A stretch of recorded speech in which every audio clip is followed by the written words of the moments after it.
Okay, I will be talking to you guys about the expectation and the instructions on a penalty kick. The expectation is to have a 100% average score. Now, you probably don't know what that means, but I'm going to break it down. Okay, to even be able to penalty kick, the other team has to basically like foul you, but not really foul because it's soccer. So the ball has to be in play, right, for you to be able to get a penalty kick. So that means the other team gets to kick the ball, nobody defends them, only the goalkeeper can block the shot. Now you want to kick the ball with your good kicking leg. You want to get it at a good angle and just kick the ball. Now the goalie can block it or not block it. So if you make it, that's how your average goes up. Now, you know, if you block it or you like have like a wide shot and you miss it, that's how you have a bad average. But you know what? Nobody's perfect. And that is the instructions and the expectations of a penalty kick. Hi, I am Imani McGee, and this is our player profiles. Our first player is Sadio. He is 31 years old and 5'9". Second player is Cristiano. He is 38 years old and 6'2". Our third player is Lionel. He is 36 years old and 5'7". Our last player is Robert. He is 34 years old and 6'1". This is week 1 performance. So Sadio accuracy was a 5 out of 10. His repetition was a 4 out of 10. His distance was a 3 out of 10. His total body was 3 out of 10. His results is a reflection of his recent injury. His emotions made him feel defeated. Physically, he was also exhausted because he hasn't been going to any workouts. Lionel accuracy was a 6 out of 10, repetition 2 out of 10, distance 7 out of 10, and total body 8 out of 10. Lionel scored an accuracy of 6 out of 10, repetition 2 out of 10, distance 7 out of 10, and total body 8 out of 10. His results showcase that he is talented but lacks technique. Emotionally, he was unfazed. Physically, he felt good because he thought he performed good for his workout. He put his all. Cristiano scored an accuracy 2 out of 10, repetition 7 out of 10, distance 6 out of 10, and total body 5 out of 10. His results show that he is skilled, but he lacks accuracy. Physically, he was tired because he used all his strength on kicking far. He wasted his energy instead of focusing on accuracy. Emotionally, he still felt good.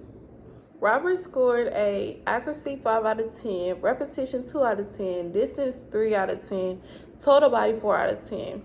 Robert's results show that he is rusty on his game. Physically, he was tired. Emotionally, he was disappointed, but he believes if he continues our program that he will succeed. So in week 2, Sadio Mane, he progressed a lot. He started to increase. Everything increased with him. So his accuracy, his repetition, his distance, and his total body, they all increased. And he was, I know he was feeling down about his injury the first time. And he was slowly progressing by showing his emotions. And before he was feeling defeated, so it just was slowly progressing.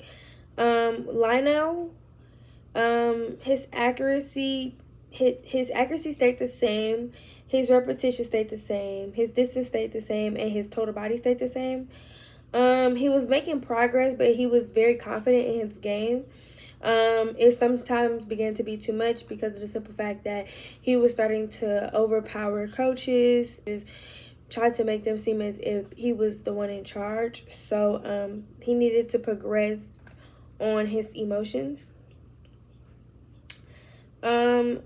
Ronaldo, his accuracy increased, his repetition increased, his distance decreased, and his total body increased. He hasn't improved physically in his speed because of his energy. He focuses his energy more so on kicking instead of his accuracy. So then he begins to become discouraged. So we're starting to slowly progress him with working on his energy and how to not use all of your energy just on kicking alone. And then lastly, for week 2, we have Robert. So everything with Robert increased. He was slowly improving. His attitude is still the same, but it is progressing. It's getting better. He still gets tired faster. His endurance is not the best, and he's been putting in extra work on to increase his skill, but his attitude as well. So then moving into week 3, starting over again with Sadio, his accuracy stayed the same. His repetition stayed the same. His distance increased, and his total body stayed the same. His injury, he was slowly but surely gaining better accuracy and stamina, so that began to increase more. And he still sometimes is very emotional about it, but however, his performance is not affected. He's still up and moving and doing everything that he's supposed to do. And then moving on to Lionel, he's slowly starting to understand more about the field and situations. So his attitude isn't as bad, but it's slowly getting there. He's starting to give off like nonchalant, like he really doesn't care type of vibe. So we're trying to get him into a better spirit.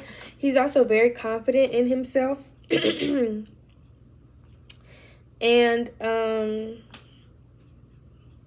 then this is where he started to like physically take over coaches and try to place himself in like a higher authority position. So we're getting that under control. And Hello, my name is Deja Primes, and I will be telling you about the measurement and evaluation of soccer penalty kicks on weeks 3 and 4. So with our first player, Sadio Mane, his accuracy, repetition, and total body remained the same from the previous week. The only difference was there was an increase in his distance, which came out to a 6 out of 10. His accuracy was a 7 out of 10, repetition came out to a 5 out of 10, and his total body was a 5 out of 10. Since Sadio's injury, he has slowly but surely gained better accuracy, and stamina has increased. He still is sometimes not really there emotionally, which is why it's good to stay motivated and try not to think negative thoughts too often, or it will affect your performance if you allow it to. Our next player is Lionel Messi. His accuracy came out to a 7 out of 10, repetition was a 4 out of 10, his distance was a 6 out of 10, and his total body came out to an 8 out of 10. The only change was there was a decrease in his distance from the previous week. Lionel is slowly starting to get the hang of how things operate on the field. His attitude still needs a little bit of adjusting. He gives off like this nonchalant, doesn't really want to hear what anybody has to say to him attitude. He is very confident in himself, which is not a problem until his attitude gets out of hand. We still have a lot of work to do, but once he gets his attitude under control and he starts getting the techniques down better, then he'll be on the right track. Cristiano Ronaldo is our third player, and his accuracy for week 3 came out to a 6 out of 10. His repetition was a 5 out of 10. His distance was a 7 out of 10, and his total body was a 6 out of 10. His repetition decreased by 1 for the week. His accuracy increased a lot from the previous week. Cristiano needs to work on pacing himself and not using all of his built-up energy at once. He has a really good and strong kicking form and distance, but after the first few kicks, he's winded too early on. He still sometimes feels a little queasy during practices because of all his burnt-out energy. He's getting slightly discouraged in the midst of him trying to find the correct balance of a good kick by also not wearing himself out too soon, but in due time, we will get this under control for him. Our last player is Robert, and his accuracy for week 3 came out to 8 out of 10. His repetition was a 2 out of 10. His distance was a 4 out of 10. And his total body was a 5 out of 10. His distance did decrease by 1. His accuracy increased by 1. His repetition actually decreased a lot as well.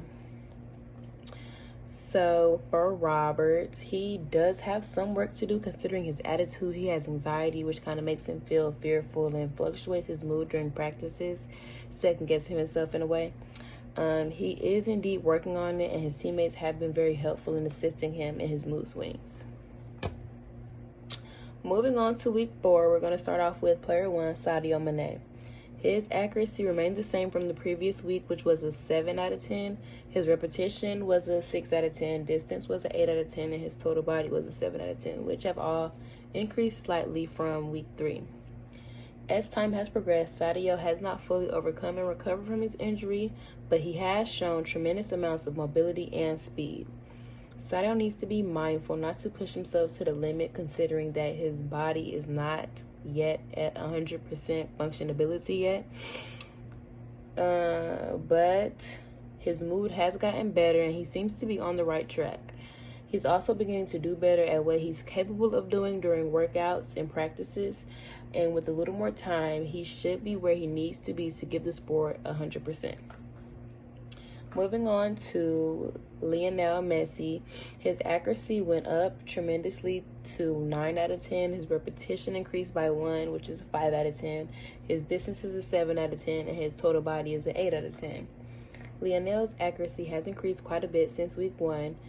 The issue at hand is that he doesn't seem to be retaining the information given when in practices to critique and better his performance, which can be hard to work with considering his cocky attitude sometimes, but we will over time get that under control. Cristiano Ronaldo, which is player 3. His accuracy for week 4 came out to a 7 out of 10, repetition 7 out of 10, distance was an 8 out of 10, and total body came out to a 7 out of 10 as well, which have all increased by 1 or 2 points. Cristiano has gotten better at spacing out energy towards his kicks, and because of this, he has begun to feel a lot better. He works really well with his teammates. They assist Ronaldo out, ensuring that he paces himself. He still needs a little assistance on his accuracy, but shouldn't be a problem over the next few weeks. Robert's accuracy for week 4 came out to an 8 out of 10. His repetition was a 6 out of 10. Distance was a 6 out of 10, and his total body was an 8 out of 10. Robert has really progressed well since week 1, although he sometimes still does feel overwhelmed. That does not stop him from performing to almost his best abilities. He's not quite there yet, but not because he doesn't know the techniques, more so because his mental state, and he kind of second guesses himself a lot. Overall, he does seem to be in a better mood than before, mentally and physically. He's taken the knowledge in very well, and his accuracy has indeed gotten on point despite his strugglings in the beginning. Hi, my name is Kaylee Sanders, and today I will be discussing lack of belonging effects. Depression, anxiety, and suicide are common mental health conditions associated with the lacking a sense of belonging. These conditions can lead to social behaviors that interfere with a person's ability to connect to others, creating a cycle of events that further weakens a sense of belonging. So some of us may have personally experienced lack of belonging effects. We may have known it, and some of us may have unknowingly experienced. But if you were ever feeling a little distance, down, feeling like you're always doing something wrong, which may cause you to be distant, those are lack of belonging effects. Well, some of lack of belonging effects. So Sadio Mane's lack of belonging effects were due to Mane's emotions defeating him. His first time training, he was depressed and has experienced a few anxiety attacks before practicing. Over time, as he improved, his lack of belonging slowly faded away. Counseling to close friends and motivation from his trainer also helped him to grow apart from his downcast. So I think he did a great job by venting to his friends, because sometimes you are counseling to other people. Counseling and getting stuff off of your chest can help release some of that stress and anxiety. Having other people tell you that, oh, you didn't do anything wrong, or this is normal, can help you feel better. So Lionel Messi, his lack of belonging effects were that he's mostly confident. However, when given constructive criticism, on some of his techniques, Messi can grow into a quiet and distant mode. Although Messi has improved on his technique, trainers aren't sure if his doings are because it's hard for him to accept the constructive criticism or if he's registering the new practices. So like I mentioned in the beginning, some people can become a little distant due to lack of belonging effects. So I do understand the trainer's perspective with them not knowing whether he's being distant because he's taking it in or being distant because he's focused on what they're saying and trying to improve. So Cristiano Ronaldo's lack of belonging effects was shocking to many because he gave lots of energy in practice. However, outside of training, Ronaldo was very fatigued, which means he was tired, drained, which caused him to be distant. After improvement on his techniques, Ronaldo mastered balancing his energy throughout the day. So that helped a lot because a lot of our distance can be from us drained out. Humans, we need energy. We need to learn how to manage our energy. And although he's playing a sport, I can imagine how intense that is for him because I personally can be drained from working, standing on my feet, working, trying to balance school and my personal life. So burning energy with physical exercise daily, I can only imagine how burnt out he could have felt, especially having to manage personal life, family issues, and whatever else he may do to make money. So, I could definitely understand that for him. So, Robert Lewandowski has had lots of anxiety and insecurity since day one. At first, his confidence would drop because he was repeatedly corrected. Sadio Mane, his accuracy and his total body stayed the same, but his repetition and his distance increased. He's progressed tremendously with since the first week. However, there was still some difficulties. His attitude was not the best, but he has improved in staying on the more positive side. Also, he has been able to do more workouts and increase his stamina. And so with Lionel Messi, his accuracy stayed the same, his repetition stayed the same, and his distance and his total body stayed the same. So everything stayed the same with him from week 4 to week 5. And Lionel has improved. However, he is still stuck in his ways on his attitude. So his attitude is not getting better. It's increased, but it's not where we want it to be. He's still cocky. He's still not very coachable, and he's athletic, but it's not very controlled. And so also in week 5, with Cristiano Ronaldo, his accuracy has stayed the same. Everything stayed the same with him from week 4 to week 5 as well. He has improved on spreading his energy out instead of just focusing it on like a kick or so. And he works well with his teammates and has learned to pace himself. He still needs to work with assist in other areas, but shouldn't be an issue over the next few weeks. So, and for Robert, everything stayed the same for Robert as well. So his accuracy, his repetition, his distance, and his total body has not increased since week 4. He progressed very well since the first week, but he is still working on his anxiety, bad anxiety. So sometimes he gets very overwhelmed. However, that does not stop him. So he continues to still put 110% in practice.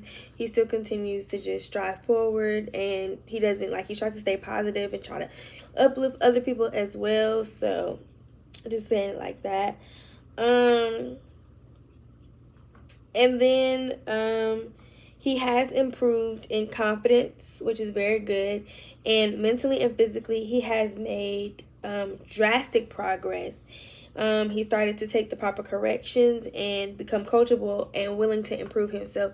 And he started to work with his teammates as well, because he said that his teammates helped him. So now we're going to get into belonging effects. Our need to belong is what drives us to seek out stable, long-lasting relationships with other people. It also motivates us to participate in social activities such as clubs, sports teams, religious groups, and community organizations. Sadio Mane currently has invested his hard-earned money into building a school and donating laptops to students in his village. Spreading a positive influence will give him opportunities to receive blessings, and as we see, Mane is still thriving. Me personally, I believe that what goes around comes around. And some may think because Mane practices and he puts in the hard work, that is why he's thriving, which is true. But I also believe it's because he's spreading out blessings. He's spreading out positive energy. Lionel Messi is very outspoken and does an outstanding job on advertising. During the pandemic, he shared prevention practices, which was a difficult time for many of us. In any case, Messi is a team player and is able to collaborate if it's with his team or community in order to complete challenges. So to go out of your way during such a difficult time for a lot of us, knowing that you have your own thing going on, is very generous to the community, because he could have simply stayed in his bubble with his nice home or wherever he had to be in his big space, but instead he came out to the community and helped us prevent to get COVID. He helped us prevent ways and used his vocal to spread out ways for us to prevent getting something that could harm us. So Cristiano Ronaldo is similar to Messi. Ronaldo is a great team player. He is able to operate under any circumstances with his personal life, community, and team. This is a good representation of balance. To add on, Ronaldo's mom once had cancer. Could you imagine juggling so many things while something so horrifying is going on? So like we mentioned on the lack of belonging effects, Ronaldo had to practice on balancing. Now that he's practiced balancing, he's not only balancing his work ethic as far as his job in soccer, he balanced helping his mom with cancer and helping the community and helping his team. So instead of being down, he used his positive energy to uplift and help others. So lastly, we have Roberto Lewandowski. And since Lewandowski is known as one of the best strikers and is recognized for his positioning technique and finishing, he is an awesome teacher. He does an awesome job giving advice, motivating his teammates, and taking accountability for his actions. Lewandowski is also open to room for improvement. With room for improvement, you can always learn. There's always room to fix where you lack at, or there's always room for you to learn new techniques to get better, which at the end result, you will still be better. And because he's such a great teacher, he can use those techniques that he just learned or techniques that he already knew and helped his teammates improve, or even people outside of his team.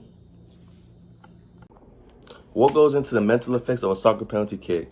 What really goes into it is analyzing and assessing the psychological factors of how the player's going to feel in this key critical moment of the game, which can really determine if you win or lose, which can really, not everyone is built for that moment. So how to really analyze and access that is several ways. For one, there's you can do surveys and questionnaires. Researchers can design surveys and questionnaires to gather information from soccer players regarding their thoughts, feelings, and mental strategies before, during, or after the penalty kicks. These surveys can include questions about anxiety levels, confidence, focus, and psychological preparation, meaning that you could keep questioning these players and try to get them mentally prepared and ask them how they really feel about taking these penalty kicks at the end of the game. Some people might feel more confident than others. Some people might have more anxiety than others, and you can measure how your players can factor in that moment. Some might be lying into the heat of the moment. Some actually is true to what they say.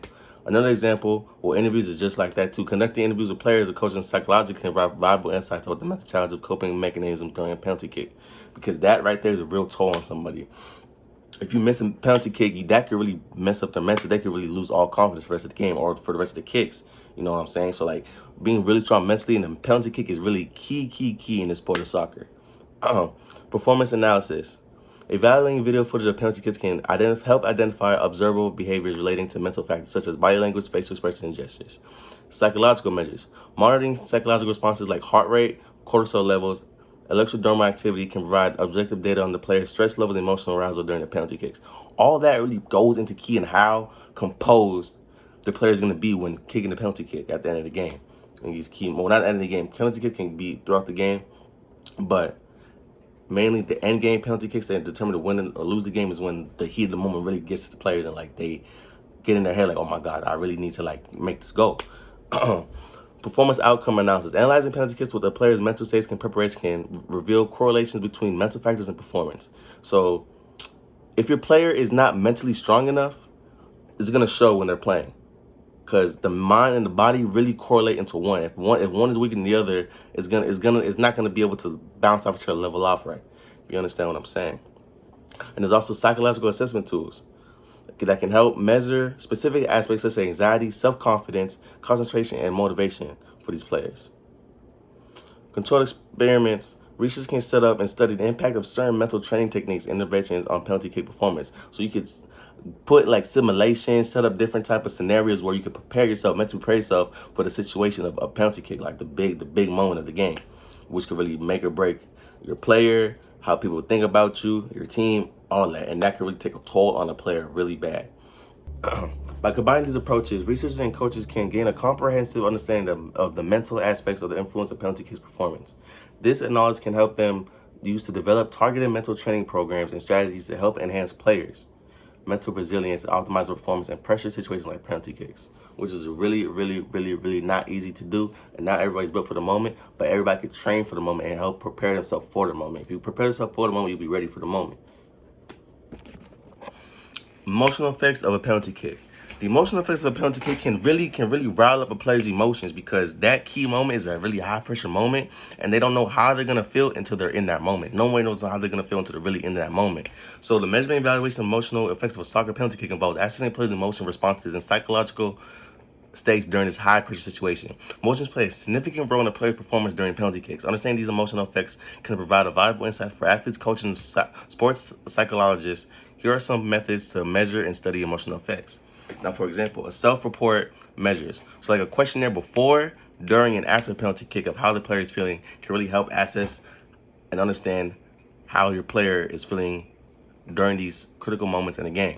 For example, question surveys can be designed to access player emotional experiences during, before, and after the penalty kick. These measures may include items such as related to anxiety, confidence, fear, excitement, and focus, how they're really feeling during these key different moments. Because before the penalty kick, you could feel like you're really like, you feel like you're that guy. Like you feel like you could kick the ball into the net until you step up to the ball, and now you don't know what to do. Now you're shivering your boots, and then you kick the ball and you miss, and now your confidence is all depleted. And now now what? Now can we trust you again to kick the penalty kick? You get what I'm saying? Next.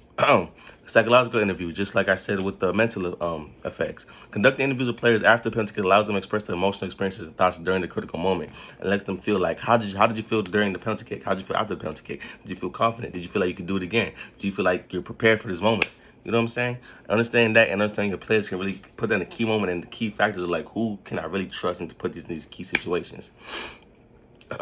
Heart rate variability, also known as HRV. HRV is a psychological measure that reflects the balance between the sympathetic and parasympathetic nervous system that can provide insights into the player's emotional regulation during the kick. So with that being said, it's just basically rating how your heart rate is during the kick. Like if you're during the kick, if your anxiety is high up, your BPM might be going crazy. You know what I'm saying? If you're really calm and composed, your heart rate might be a little more relaxed, allowing you to be more focused and understand the situation and fully grasp the situation. Performance outcome, emotional states. Correlating performance outcomes, successful or unsuccessful kicks, with the player's emotional states can reveal the patterns and associations between emotions and performance. If you're feeling good at going to the kick, you're most likely going to feel good kicking the ball, and most likely you're going to feel more confident getting in the ball and the goal. If you don't feel before the kick, if you're really doubting yourself into the kick, you probably most likely than not, you're not going to kick the ball as well as you think you're going to kick the ball. You know what I'm saying? And then there's a cognitive paralysis. Studying a player's cognitive paralysis, such as their perceptions and of the situation's demands and their coping resources, can shed a light on how emotions are influenced during the penalty kick. And also a key one is their focus and attention. Assessing the player's ability to maintain focus and attention during the penalty kick can provide insights to emotional control and concentration, like I was just saying with the GSR. A pre-kick preparation. Evaluating the player's pre-kick routine and strategy to managing their emotions can help identify effective emotional regulation techniques. For example, if you have like a pre-game ritual, you have a pre-game pre-kick preparation, something you do like pray, a little dance, a little something you do like that gets you into the mode that you know you have to do in this key moment, can really help you put you in the zone, into the focus. Some people have like a little, if you don't have to have one, but some people do have one, and to help them. You know what I'm saying? And by analyzing emotional effects of these soccer penalty kicks, coaches and sports psychologists can help develop tailored mental training programs to help players cope with the stress, build resilience, and optimize their emotional responses during these key critical moments. Understanding the emotional aspects of penalty kicks can lead to improved performance, increased confidence, and better decision-making in pressure situations, ultimately benefiting the player and the team. Physical effects of kicking the penalty kick. To me, physical effect and the mental effects kind of go hand to hand. If you're not mentally prepared to kick a ball, your physical effects can drop and it won't let you be able to perform really well. If you're not physically prepared to kick the ball, your mental might be thinking like, oh my gosh, I'm not able to do this for real, which could also drop your chances of actually having the confidence of preparing yourself to kick the ball for the penalty kick. So effects of a soccer penalty kick involve analyzing the biomedical aspects and physical performance of a player during the execution of the kick. Several key aspects is the ball velocity. The speed at which the ball leaves the player's foot is a critical physical parameter that can be measured using special equipment such as radar guns, ball trajectory, and technology. So what that means is, like, say you train your legs to have really strong legs and you know how to kick the ball well, and measuring that device can help you measure how well you kick the ball, how hard you kick the ball, how accurate you kick the ball, letting us know like, okay, this is what you need to work on, blah blah blah. Like, you get what I'm saying? The ball trajectory. Ball trajectory is the ball's flight path that can be analyzed using high-speed cameras, ball tracking system to understand its curvature and direction. Basically, your ability to know where you're kicking the ball. You're not just kicking the ball anywhere. Your ability to kick the ball into a specific spot, to a specific area, is a really key physical aspect in a penalty kick, which can actually determine you and separate you from other people. Some people know how to kick the ball really hard, but don't know where to kick the ball. Some people know how to kick the ball accurately, but not hard enough to get in the goal, or hard enough for it to be not hard enough for it to, how do I say it? Not hard enough for it to be good enough to go into the goal. Like, it's easy for someone else to stop. You know what I'm saying?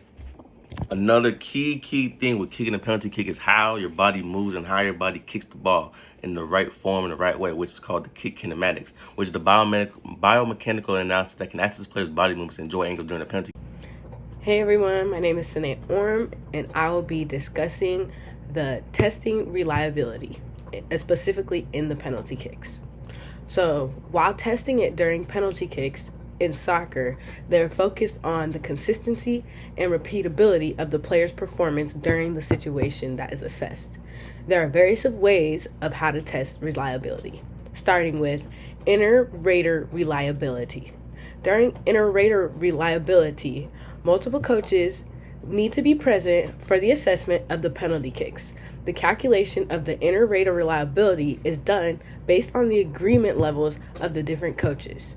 The scores are then compared after each coach rates the player's performances. And if the inter-rater reliability is high, that then indicates that the coach's assessments are consistent. Next, you have the internal consistency. There are multiple measures of the penalty kick performance, like the ball speed, accuracy, and the reaction time. Internal consistency measures can be used like Combax Alpha, which is the measures of internal consistency or reliability of a set of survey items, or the split half correlation to assess the consistency among the measures. Lastly, you can use the inter-class correlation coefficient, which could be shortened up as the ICC.